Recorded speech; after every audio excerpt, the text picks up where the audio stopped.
방금 읽은 말씀 가지고 성령으로 우리에게 보이셨으니라는 제목으로 말씀의 은혜 나누기 원합니다. 우리는 계속해서 고린도전서 말씀으로 은혜를 나누고 있습니다. 사도 바울이 이 고린도 교회에 편지를 쓴 것은 그 고린도 교회가 가지고 있었던 여러 가지 문제들과 어려움들을 해결하고 그 문제에 대한 하나님의 바른 뜻, 하나님의 진정한 마음을 전하기 위함이었죠. 제가 그렇게 말씀 계속 나눠드렸습니다. 특별히 지난 1장을 보면 고린도 교회가 가졌던 그 분열의 문제, 분파의 문제를 언급하면서 여러 분파들이 아볼로파다, 게바파다, 그리스도파다, 바울파다, 그런 여러 분파들이 교회 안에 내재되어 있음을 안타까워하면서 사도 바울이 복음이 무엇인지, 십자가의 도가 곧 하나님의 능력이라는 것을 강하게 전하는 것을, 하나님께서 그 사도 바울을 통하여 고린도 교회를 책망하시면서 너희가 바르게 알아야 될 십자가의 도가 무엇인지에 대하여 전하는 것을 보게 됩니다.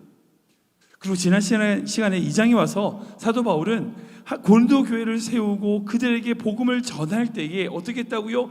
말과 지혜의 아름다운 것, 세상적으로 보면 좀 괜찮아 보이고 그런 것들로 하지 않았다라고 말하는 것을 보게 됩니다. 그런데 솔직히 사도 바울은요, 그렇게 말할 수 있는 사람이에요. 그럴 만한 사람입니다.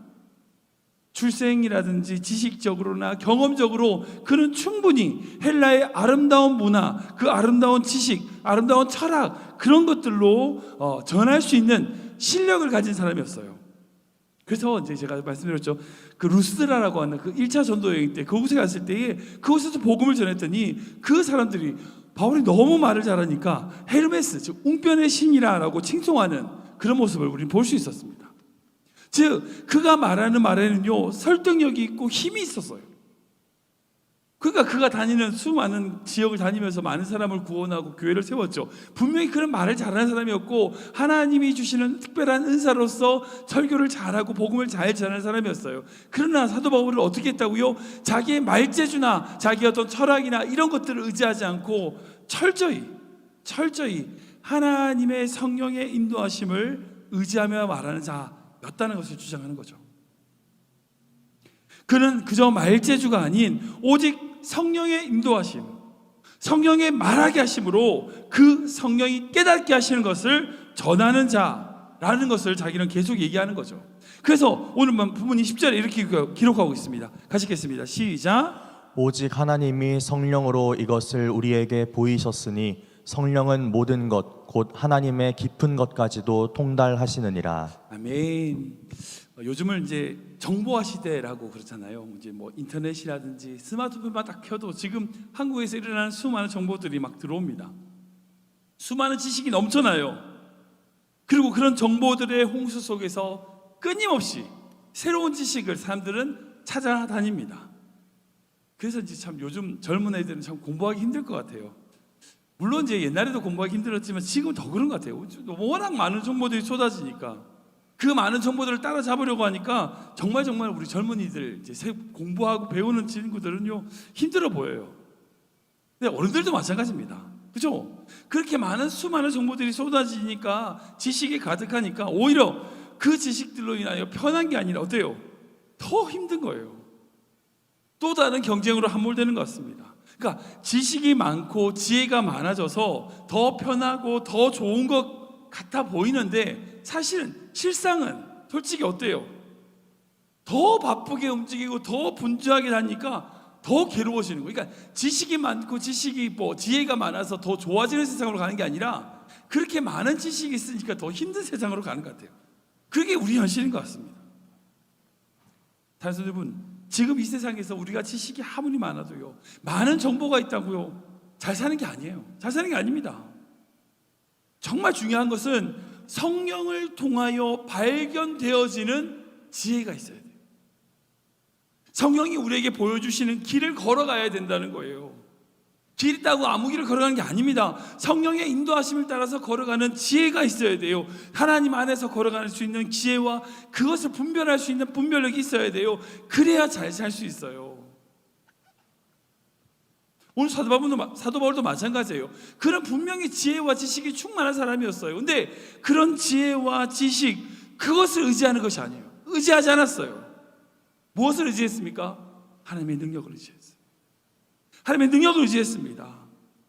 그래서 사도 바울은요, 고린도 교회에 이렇게 고면합니다. 4절 5절 말씀인데요, 같이 읽겠습니다. 시작.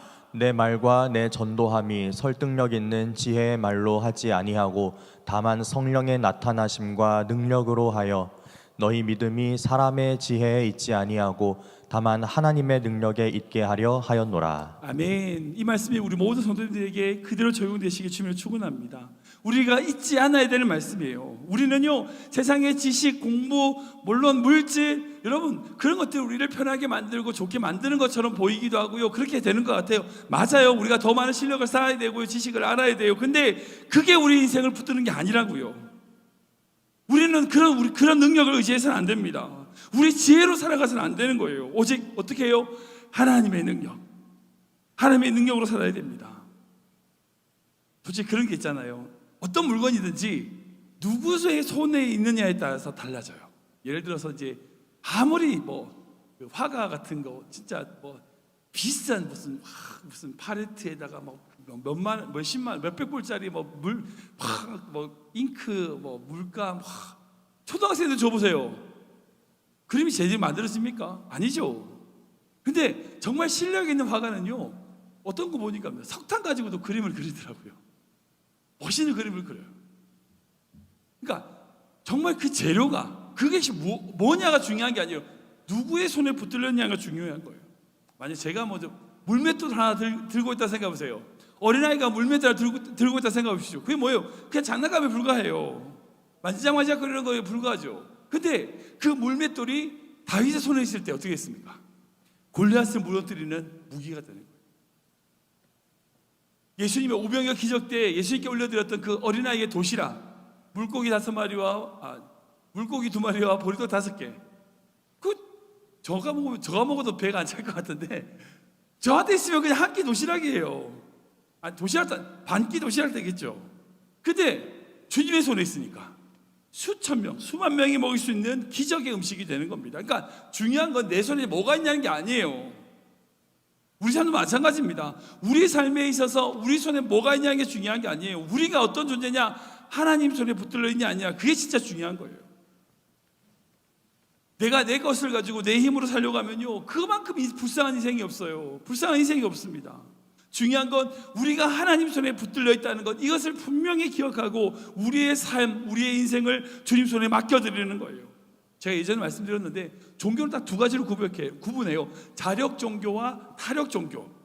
자력 종교는 자기의 힘으로 종교의 근원이라고 하는 신, 어떤 그런 존재에 이룰 수 있다라고 생각하는 종교예요. 대표적으로 어떤 스스로 고행하면서 득도하여 열반에 이르는 불교가 대표적입니다. 힌두교도 마찬가지예요. 근데 타력 종교는 뭐예요? 내 힘으로 안 된다는 거예요. 하나님, 절대자의 하나님의 힘으로, 다른 사람의 힘으로 내가 구원을 받는다는 거죠. 그러니까 내가 가지고 있는 능력이나 지식이나 지혜나 그런 것들로 결코 종교에서 말하는 어떤 근원, 구원에 이룰 수 없다는 거예요. 기독교는 타력 종교입니다. 절대적인 타력 종교입니다. 내가 가진 힘이나 내가 가진 지혜가 아닌 절대적인 하나님의 사랑과 은혜로 구원에 이룰 수 있다는 거예요. 예수님께서 왜 십자가에 박혀 돌아가셨을까요? 그 이유는 한 가지예요. 그 당시 이스라엘 백성들이 자기들 힘으로 하나님을 위해서 뭔가를 해보겠다는 거예요. 그들이 가지고 있던 기득권, 그들이 가지고 있던 지혜, 그들이 가지고 있던 지식 가지고 어떻게든 하나님을 위해서 뭔가를 해보겠다고 몸부림치던 그 기득권들이 영광의 예수님을 못 박았다고 오늘 본문 말씀 분명히 기록하고 있는 것을 보게 됩니다. 그러니까 지금 이 세상을 보면 수많은 사람들이 믿는 자신이라고 하는 신이 있어요. 그 종교는요, 뭘 맨날 얘기하냐면, 야, 너 얼마 있어? 내가 얼마 가졌어? 내가 얼마 이루었어? 내가 다른 사람에서 얼마를 가졌어? 여러분, 이것에 초점 맞춰져 있어요. 근데 그게 중요하지 않아요. 내 손에 얼마나 뭐가 있냐는 게 중요한 게 아니에요. 내가 지금 누구 손에 있냐는 거예요. 교회를 다니면서도요, 하나님을 믿지 않는 자신을 믿는 그 많은 수많은 사람들이 범하는 실수가 그거예요. 자력 종교, 타력 종교를 자력 종교로 바꿔요. 하나님의 은혜, 하나님의 능력을 의지하는 것이 아니라 자기의 힘을 의지하는 거예요. 자기의 지식, 자기의 실력을 의지하는 거예요. 여러분, 그렇게 되면 안 돼요. 그러기에 그리스도인으로서 날마다 붙들어야 되고 생각해야 될 게 뭐냐? 바로 예수님의 십자가예요. 십자가, 그분의 손안에 내가 있음을 깨닫고 그 십자가를 온전히 묵상하는 삶. 여러분, 그 십자가만이 우리를 변화시킬 수 있습니다. 이 세상에 우리가 살아갈 수 있는 유일한 대책은요, 십자가밖에 없어요.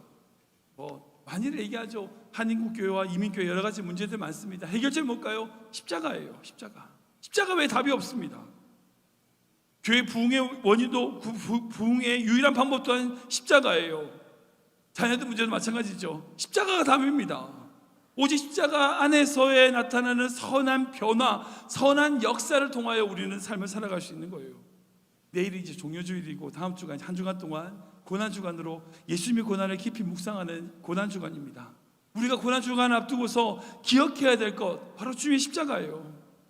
우리를 위하여 자신의 모든 것을 내어주시고 생명을 주신 그 놀라운 사랑과 은혜의 예표, 그 예표인 십자가, 그 우리를 구원하시기 위한 하나님의 능력인 그 십자가를 묵상해야 됩니다. 십자가가 뭘까요? 결국 이거예요. 하나님께서 우리를 구원하시기 위하여 자기를 내어주시는 것이고, 하나님의 공의와 사랑이 함께 교차되는 현장, 그것이 바로 십자가입니다.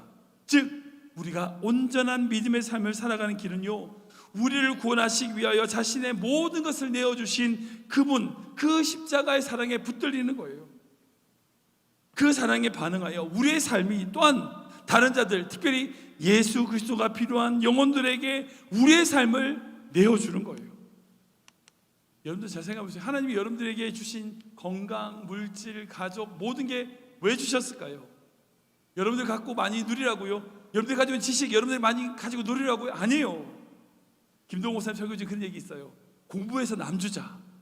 맞아요. 공부해서 남주는 거예요. 기독교인은요, 공부해서 남주나가 아니라 공부해서 남주자예요. 내가 쌓는 그 지식, 내가 가지고 있는 그 실력으로 다른 사람을 위하여 헌신하고 섬기는 십자가의 삶을 살기 위한 거예요. 그렇게 될 때 그 지혜와 그 지식과 그 실력은 하나님 손에 붙들리는 실력이 되는 거죠. 하나님 손에 붙들리는 물질이 되는 거예요. 결국에 모든 성도님들이 여러분들의 인생 가운데 다른 어떤 것을 의지하는 것이 아니라 오직 십자가, 우리를 위하여 자신의 모든 것을 내어주신 주님의 그 십자가를 묵상함으로 우리의 삶이 다른 모든 자들에게 내어주기 위한 하나님의 통로로 쓰임받는 귀한 생 되시길 주님으로 축원합니다. 사랑하는 성도 여러분, 말씀을 정리하겠습니다. 사랑하는 성도 여러분, 우리는요, 하나님 손에 붙들린 자입니다. 믿으십니까? 아멘, 맞습니다. 우리가 의지해야 될 것은요, 결국 이 세상이 아니에요. 오직 성령이십니다. 하나님께서 우리를 위하여 예배하신 것을 성령의 인도하심이 아니면 결코 우리는 보지도 못하고요, 알 수도 없고요, 생각지도 못해요. 그래서 분명히 이렇게 말씀하십니다. 우리 9절 말씀인데요, 같이 읽겠습니다. 시작.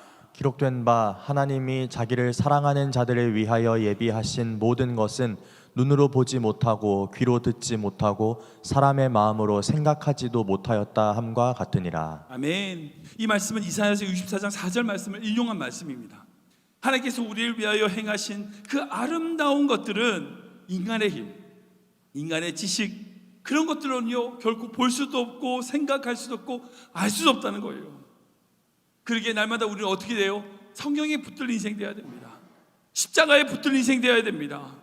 그러기에 날마다 우리의 십자가를 묵상하고 그 십자가의 길을 걸어가기 위하여 때로는요, 먼저 손해보고 먼저 내어주고, 주님이 그러셨던 것처럼 주님을 위하여 우리의 십자가를 지고 주님의 십자가를 바라보는 믿음의 길을 걸어가야 돼요. 여러분, 그거밖에 길이 없어요. 여러분, 모든 성도님들이 이 고난주간을 앞두고 여러분들의 인생이 주의 십자가를 향하여 날마다 걸어가는 귀한 믿음의 인생 되시길 축원합니다. 여러분들의 실력으로 사는 인생이 아니라 하나님께 붙들려서 사는 인생 되시길 축원합니다. 그게 하나님이 우리에게 원하시는 길이에요. 여기서 꼭 기억하시고, 정말 우리 교회 모든 성도님들이 정말 믿음 안에서 이 믿음의 길을 한 걸음 한 걸음 걸어가는 귀한 성도 되시길 주님으로 축원합니다.